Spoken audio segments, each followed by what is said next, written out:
So today we're joined by Nathaniel Little, who is an Asui Holy Fire 3 Master Level Reiki practitioner and teacher. And he studied extensively in both Australia and America and has experienced firsthand the positive changes this journey with Reiki has had on his life, and has become passionate about sharing the healing and transformation benefits that Reiki energy can have in the lives of others. So welcome, Nathaniel. Hello, Michelle, and thanks for letting me share my experience and my passion for Reiki energy today. I was attuned to Reiki just over 4 years ago by my teacher and friend, Yvonne Higgins. And since then, my Reiki journey has, as you said, led me to travel to the US, to Oregon, to train at the master level in the Holy Fire Reiki lineage, which I'll explain more about later. But I just wanted to say first up that the name Holy in the title doesn't have a religious basis. It's to do with becoming whole within yourself through using the energy. So uniting your authentic self and your higher self in your day-to-day life and your day-to-day experience. Wonderful. It's a pleasure to have you here. And I also know Yvonne very well. She was my neighbour growing up, and I know she's a very experienced and beautiful Reiki practitioner and teacher herself. Wonderful. Yeah. So can you tell us a little bit about what Reiki is exactly? Okay, so Reiki is a word that comes from two Japanese characters, and this is them here. So Rei and Ki. You could spend a lot of time meditating on those characters, but for the purposes of today, I'll just give you a sense of a fairly kind of straightforward understanding of how we understand it in Reiki. So I'll start with the Ki first. Ki is life energy. It's similar to the Chinese word Qi or the Sanskrit word prana. It's the energy that flows through living things and surrounds all living things.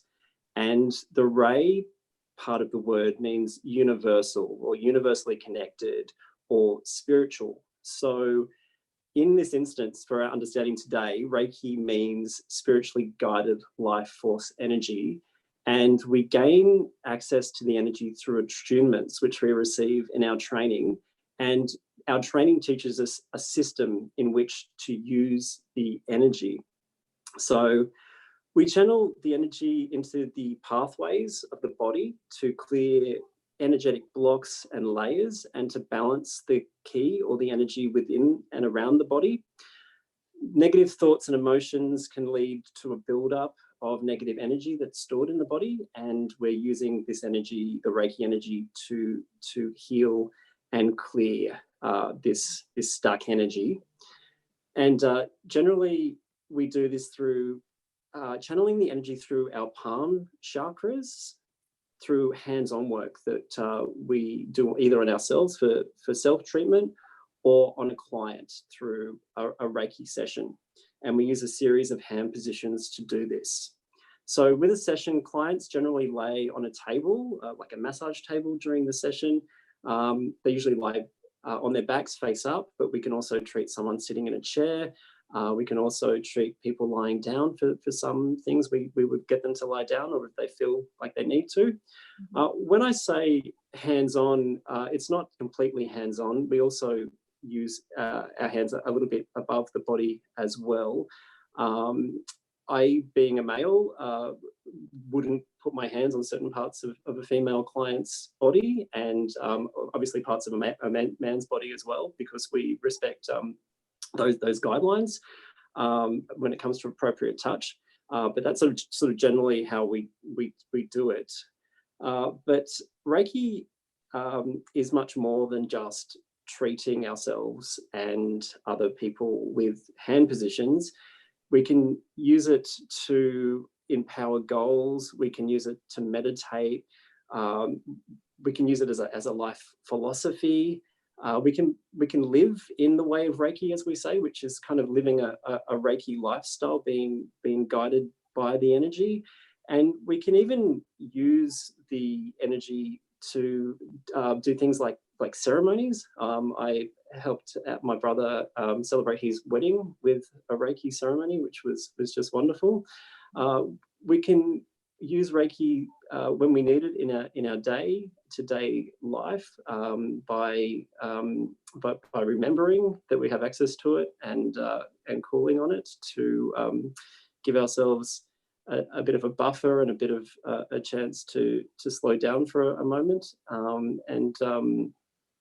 Because Reiki energy is spiritually guided or universally guided, it's an intelligent energy. So it knows what it's doing and it has its own wisdom. And the source of the Reiki energy is unlimited. So there's always people finding new ways of being able to incorporate Reiki in their own lives. And that's something that continues to develop. So it's got a lot of possibilities, Michelle.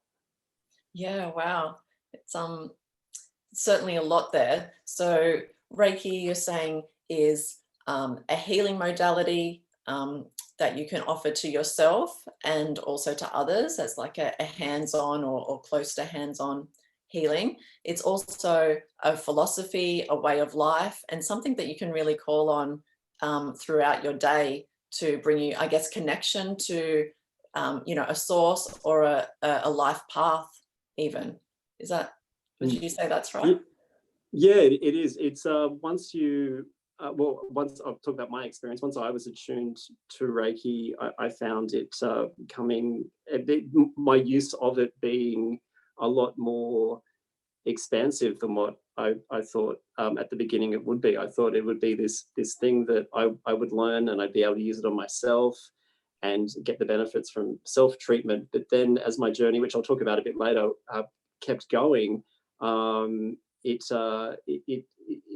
was more useful. It was useful in many other different ways for me. And one of the things I think that is important to point out, particularly in this time of social distancing, is that from the second degree level, you can actually use Reiki at a distance. You can send Reiki to other people, to yourself, from a distance, because the energy exists between time and space. We can use it to do that.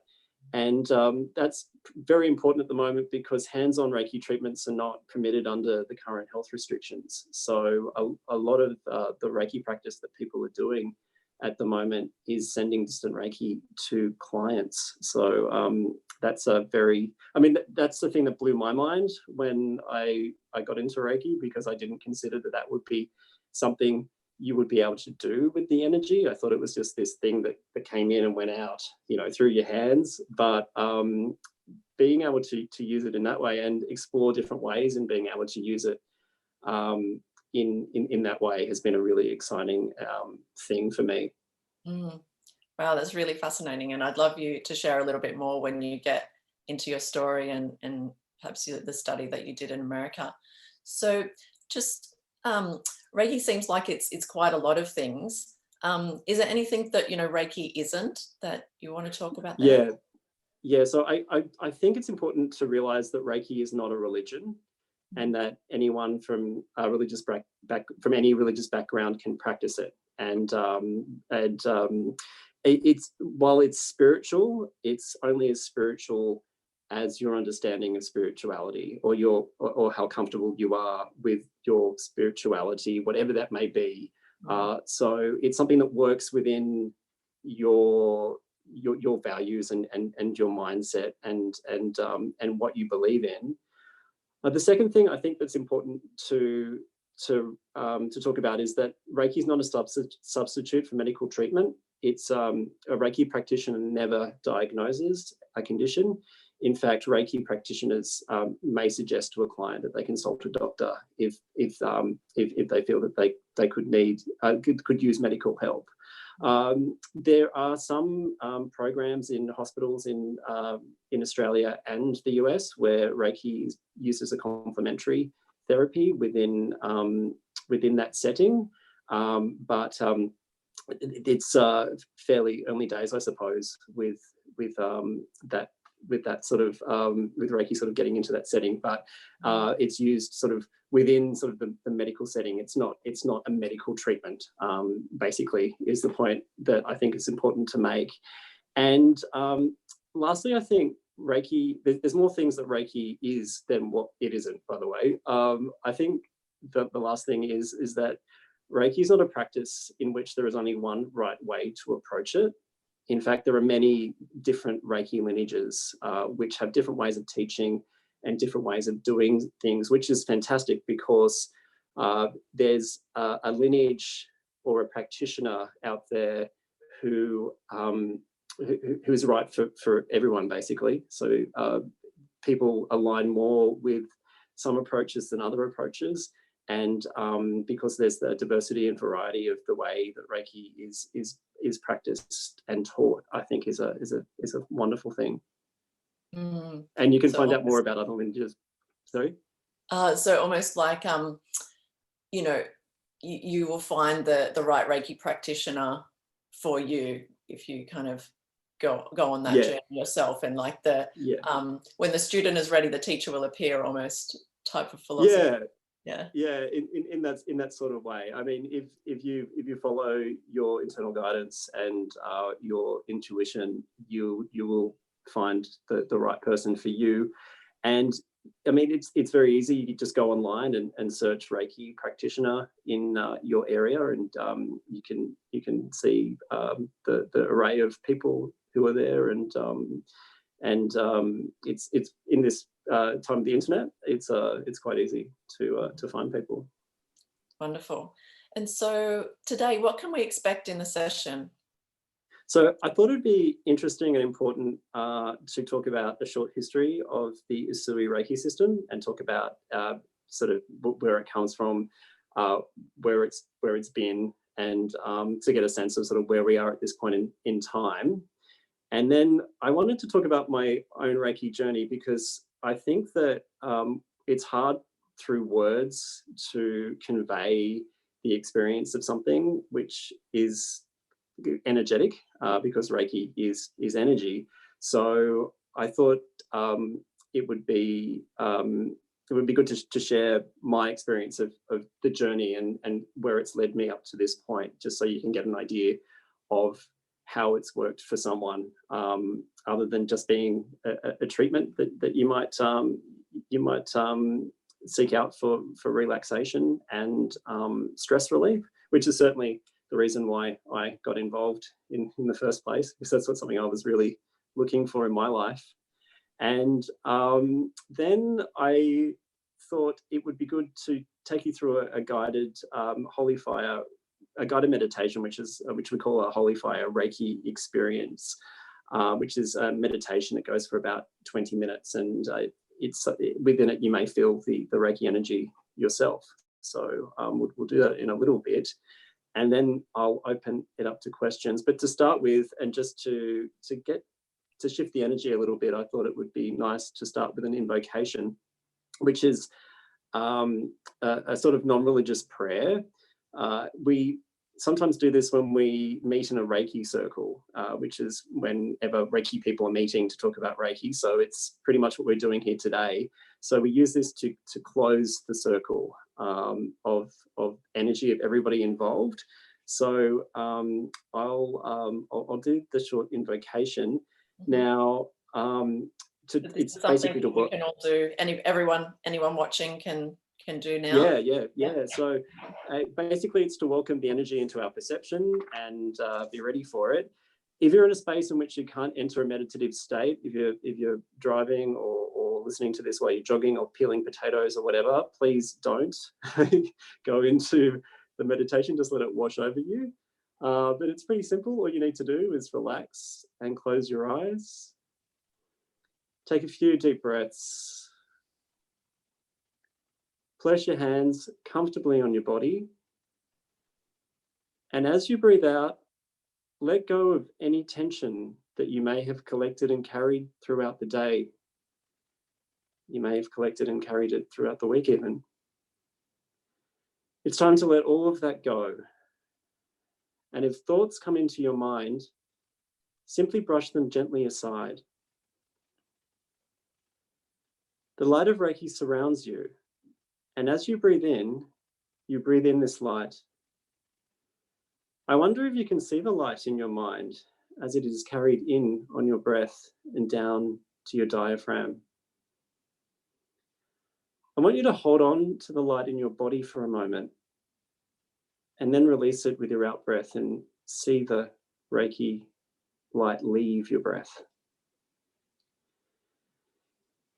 Continue to breathe in and out this light. And as you breathe in, the light of unconditional love fills your breath and is revealed at the core of your being. The light of pure consciousness fills your breath and is revealed at the core of your own consciousness. The light of the pure heart fills your breath and is revealed in your own heart. As you breathe, the light of courage fills your breath and is revealed in your solar plexus and reminds you that you have access to your own inner wisdom to decide what you want and how you want to live your life. The light of the grace of forgiveness fills your breath now, and you remember that you have the power to forgive yourself and others in this very instant. All you have to do is decide to let go. The light of Mother Earth fills your breath and is revealed in your body, which is made of the earth. The light of universe or source fills your breath, and the power of source is revealed within you. You realize now that you are not only part of the universe, but the universe is also a part of you, and that we are all connected to each other. Your authentic self or higher self lights up and is revealed within you as it shines strongly and brightly. Take a moment and look inside you and say thank you to you. Appreciate how deeply and purely you love and how deeply you feel. Together, we say thank you to Reiki energy for its guidance, healing, and empowerment. Thank you. Thank you. So I'm glad you enjoyed it. I'd also like to say thank you to my teacher, Colleen Benelli, and her daughter, Robin, for allowing us to adapt and use their invocations, which are quite beautiful. So it's a nice way to shift the energy and get into a space to experience Reiki. And we can use an invocation to start a session to prepare the client and the practitioner for the treatment. So I hope everyone feels a bit more calmer Yeah, after definitely. that. More grounded, more centered, more calm. Great. So just wondering if you could talk a bit now about, where Reiki came from and then share a bit about your journey. Yeah, sure. So the story of where Reiki came from is fascinating and long. So for the purposes of today, I'll just give you the highlights. So although energy has been worked with for thousands of years, and there are other systems and approaches still in use, you might know of some of them, you might have even received treatments in some of them. But the system that we know as Reiki today started in 1922, so almost 100 years ago. And it was developed by a Japanese man named Mikao Usui, and he was seeking enlightenment. And he was advised by his Zen teacher to fast and meditate until he reached that state. So he went to the sacred mountain, Mount Kurama, near Kyoto, and went about doing this. And then, according to the inscription on his memorial stone, which is near his grave in Tokyo, at midnight on the 21st day, doing this, fasting and meditating, he felt a great Reiki energy in his head. It came into his head, and at the same time, he was spiritually awakened.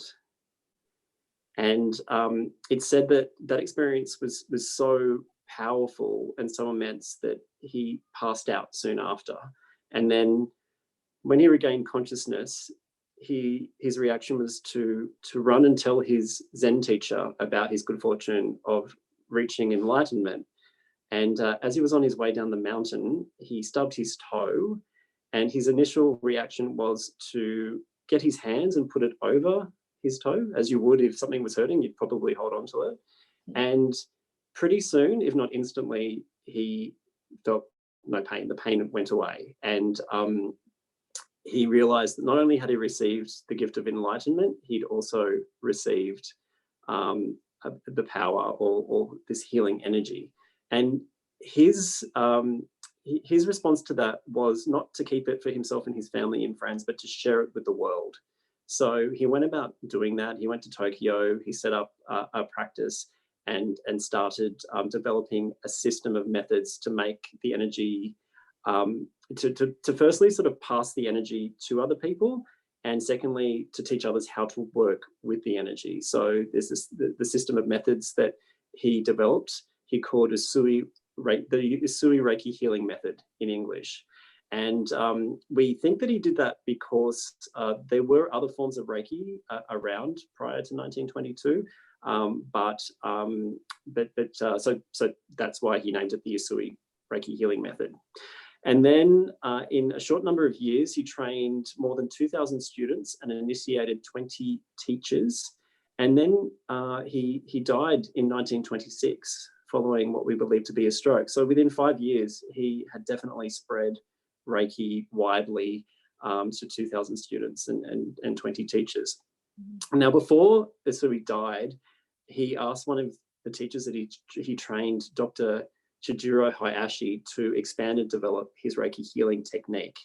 And so Hayashi opened a practice, a clinic to do that, to treat many clients. And he, being from a medical background, he methodically logged the hand positions that worked best for different conditions. And he published these in a guide which still exists today and is actually in the training manual for Usui Holy Fire Reiki, the Hayashi training guide.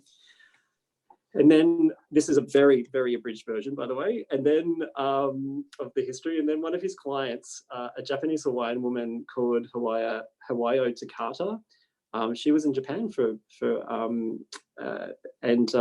when she was there, she was suffering from several health conditions, and she went to Hayashi's clinic for treatment. And then after 4 months of a lot of treatment, she was better.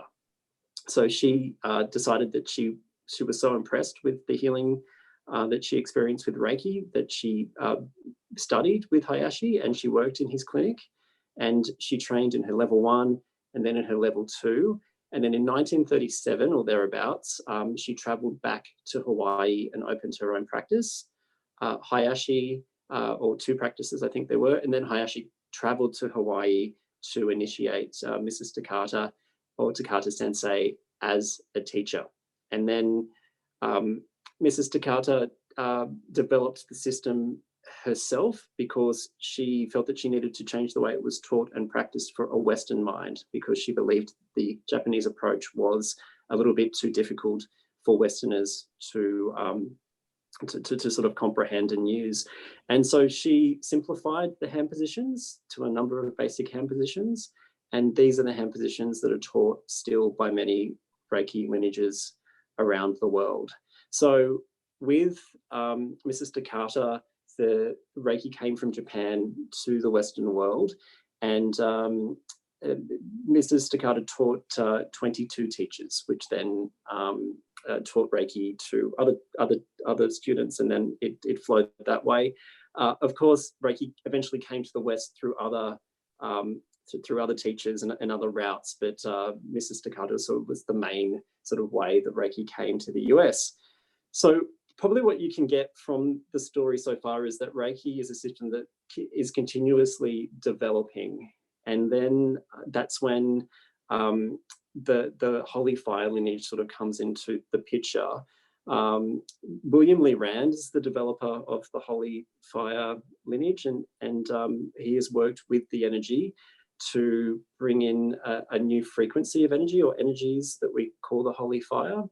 And this energy we can use once you're attuned to it at the master level in the Usui Holy Fire lineage. You can use in a number of different ways, and you can use it in treating clients, but also you can use it remotely, which is very exciting, which we'll do soon with the experience with the meditation But basically, modern Reiki has its links to Mikao Usui. So every student has who has been initiated or attuned to Reiki has a direct link through the way that their teachers, through their teachers, back to the original source of Mikao Usui.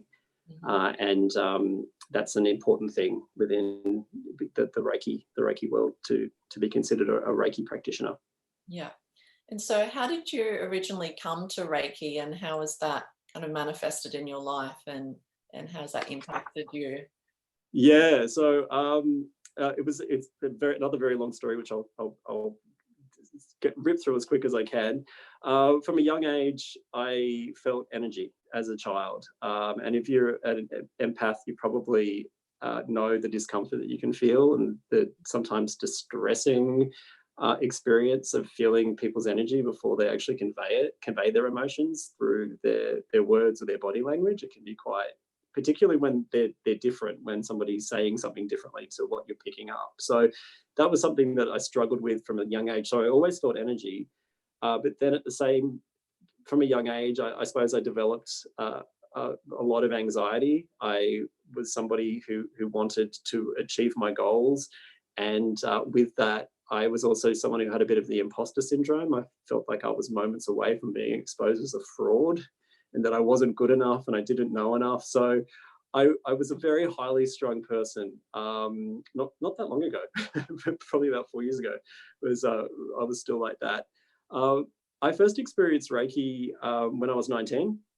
I was on a train on the way home from uni back to my parents' place for the holidays, and I ran into, or I suppose you don't really run into somebody on a train, but I bumped into a friend from high school, and she could see that I wasn't feeling that well because I'd went out and I partied a bit too much with my friends before I was getting on the train to go back the night before, and I was very hungover. So she gave me a Reiki treatment, and I was blown away because after that treatment that I got sitting on the floor of the XPT, I felt re-energized, and like I hadn't sort of punished my body the night before. And then after that, I forgot about it. I really didn't think much about Reiki or energy. I would hear the word sometimes and think, oh yeah, I need to get onto that. And then I saw the movie Touchy Feely with Alison Janney from The West Wing. She plays a Reiki practitioner in Seattle, and I thought, gee, I really must get onto this. And then I just never got around to it. And then I went traveling for 3 months after a fairly traumatic life change, and I was running into all these people, and they were all talking about energy, and I just thought, oh, this can't be a coincidence. And then during the last week, I was in Italy, and this person I met just spontaneously gave me an energy treatment. I don't think it was Reiki, but it was very powerful. And then I thought, because I knew about Reiki, I thought, and I promised myself that as soon as I got back to Newcastle, that I would go and I would learn more about Reiki. And when I returned, I found Yvonne Higgins, my teacher, and I did my first level of Reiki in January 2016. And then 6 months later, I did my second degree because I was very keen for what I was learning. But after the first session with Yvonne, she gave me a Reiki session as part of the training, and I hadn't had a proper session because I just had these things that would come to me. People would just do them on me, or the 2 times that actually happened. And afterwards, I felt like I felt like she had placed jumper leads on my body and then started a massive engine up, and then turned it off, because afterwards I was buzzing. It was weird to start with. And then after the training and my first attunements, the world seemed brighter. I was calmer. The world seemed to go slower. I was noticing things I hadn't noticed before. And I assumed that it was kind of the experience that you'd have if you took a mind-altering drug, that but I had that for 4 weeks after. And I thought, gee, this is my life from now. This is great. This is me forever. But no, that didn't happen. But a similar thing did happen for about a month after I did my level 2 training.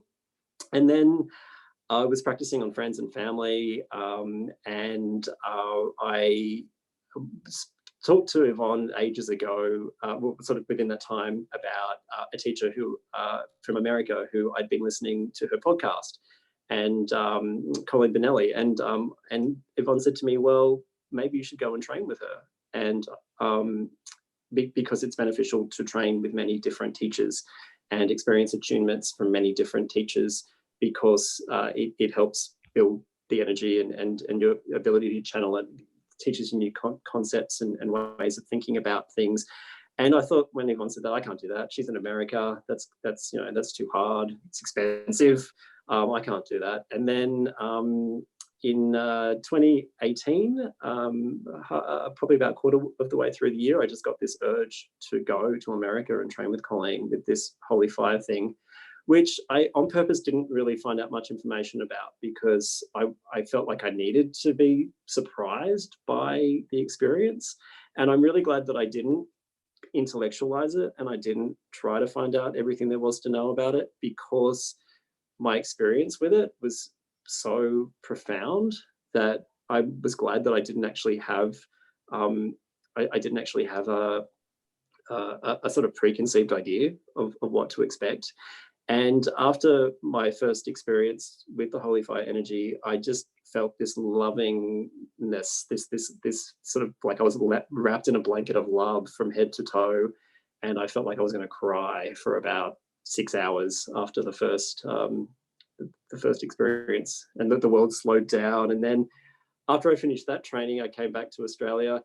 I kind of felt like I had this bit of this Yoda vibe about me, that kind of don't try, do kind of. So I felt I sort of had that, and which was really helpful, because I had a lot of changes happening in my day-to-day life, which were quite significant. And I think that I was in the right space to deal with those at that time. So, and that's something that I think, looking back over the past 4 years, that I'm beginning to realize, is that at these points in time where I need a little extra help, or I'm probably facing changes in my life, which at other times would probably cause me to freak out greatly, I seem to have a Reiki thing that happens that corresponds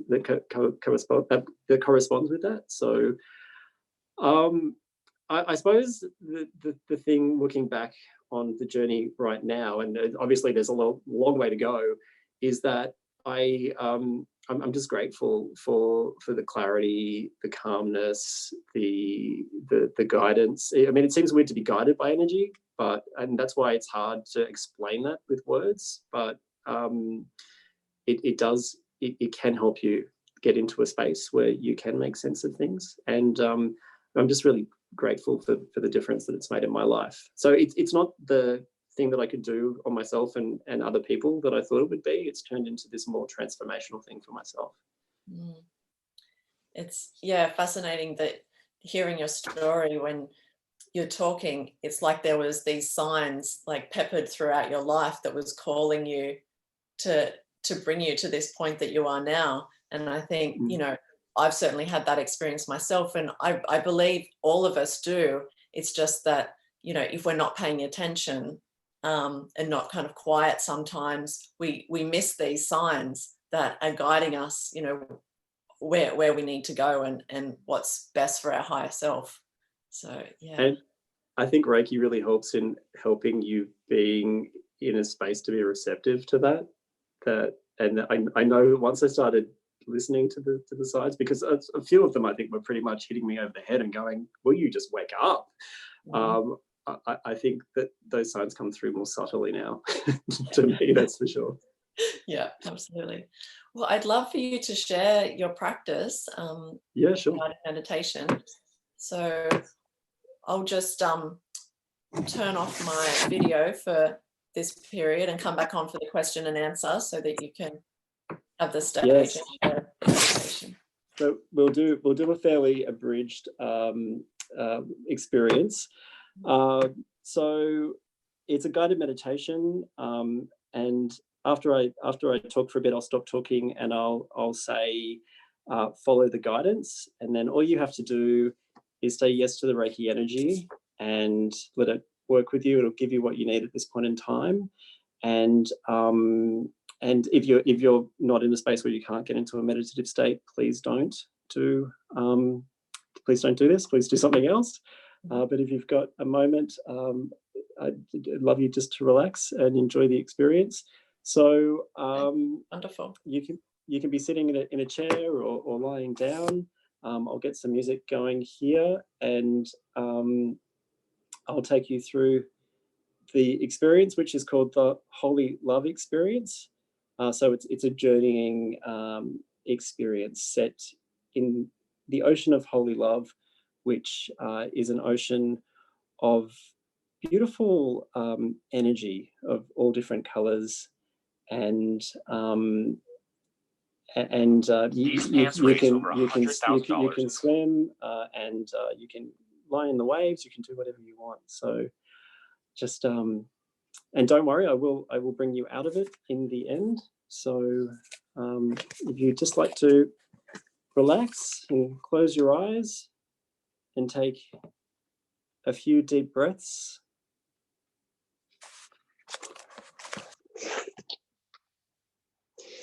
As I mentioned, this is the ocean of holy love experience.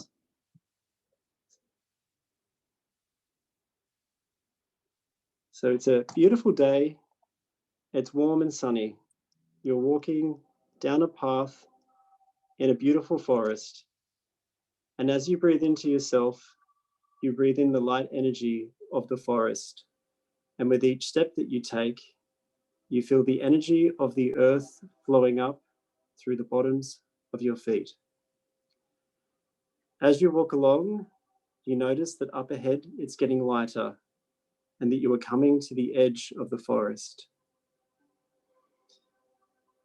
As you walk out of the forest, you notice that the path is getting sandy and you hear the sound of the ocean. Walking out onto the beach, the ocean is before you. It's a wonderful day, and slowly you begin to walk along the beach. As you walk along, you notice a log that has been washed up on the beach. It's creating a nice place to sit and lean back against. This is no ordinary ocean. This is the ocean of holy love. Listen to the sound of your breathing and imagine it as the sound of the waves washing up onto the beach and then flowing back into the ocean. The ocean of holy love is guiding you. Follow the guidance.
You can continue with your experience as long as you feel guided to do so.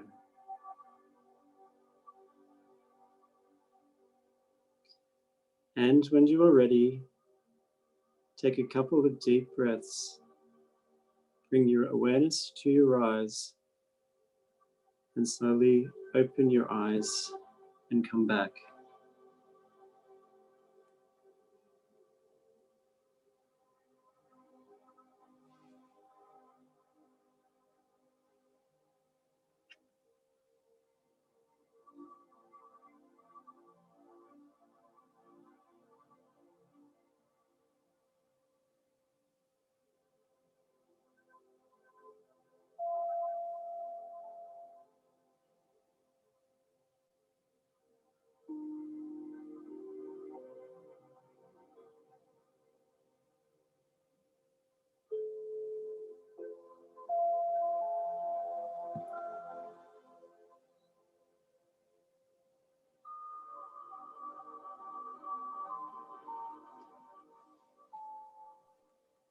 It was a very quick, because I talked for so long, usually we would go for a bit longer, but that hopefully gives you a bit of an idea of what it, what a bit of an experience can be like.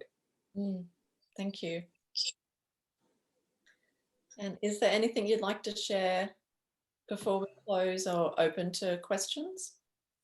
No, I think I think there's a lot to say. I think that's that's sort of there's a lot to it, and that if you're interested, it's definitely something that you can find more information about. If you're wanting to find more information about the Holy Fire lineage of Reiki, you can find that at reiki.org, or you can search Reiki near you to find someone near you. And there's some good resources online that you can look at. The history of Reiki that I talked a bit about today, there's some resources on the reiki.org website if you're interested in reading a bit more. Wonderful, thank you. And if anyone watching does have any questions, you can pop them in the chat box or Q&A box now. We've just got a couple of minutes left.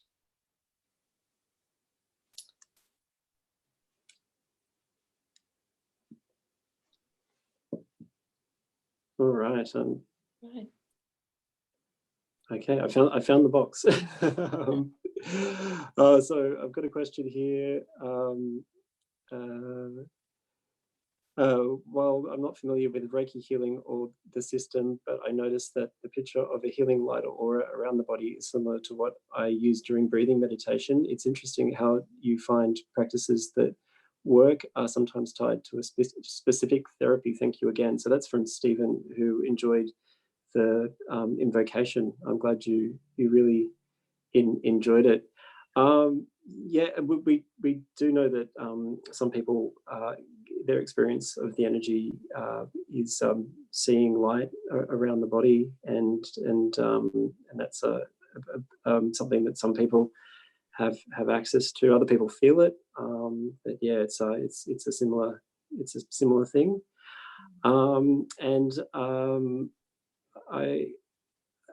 just wondering if there's any other questions that people might have about Reiki or what we've talked about today.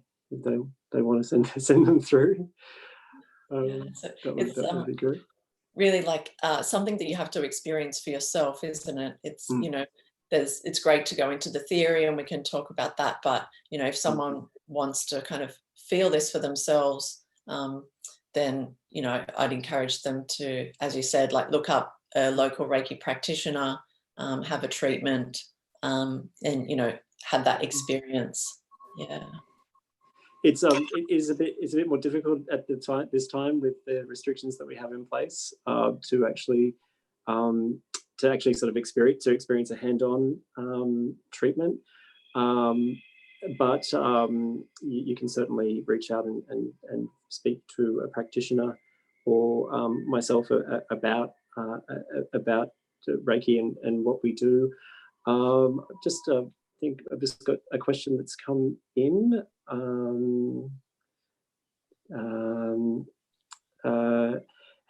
Stephen asks, how does the hands-on healing relate to meditation? I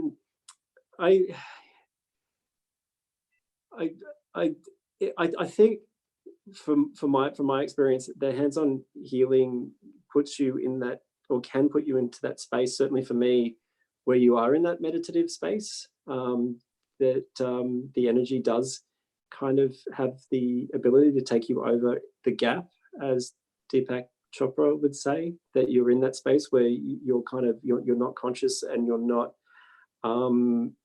you're not unconscious, but you're in that space that you reach in meditation, that not thinking space, but being aware.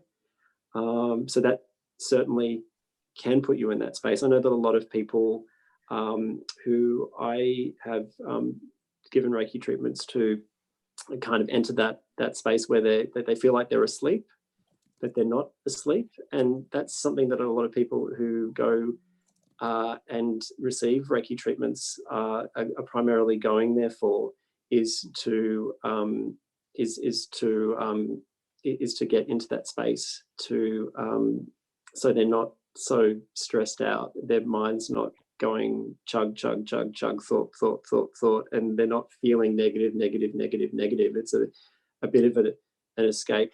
But if your question's about how does the Reiki energy work with the Reiki energy work with the meditation that we just had a very short sample of, is that we in the Holy Fire lineage can we use the energy to meditate, and you can with other lineages as well have similar practices, but I think they work a bit of a different way. You can use the energy to guide you in that meditation, and you can also meditate with the energy as well, or on the energy, because it has its own consciousness, its own wisdom. You can you can tune into that with your own mind, your own consciousness, and actually get sort of meld or mingle with that vibration, which is a very relaxing and powerful thing to do as well. Thank you so much.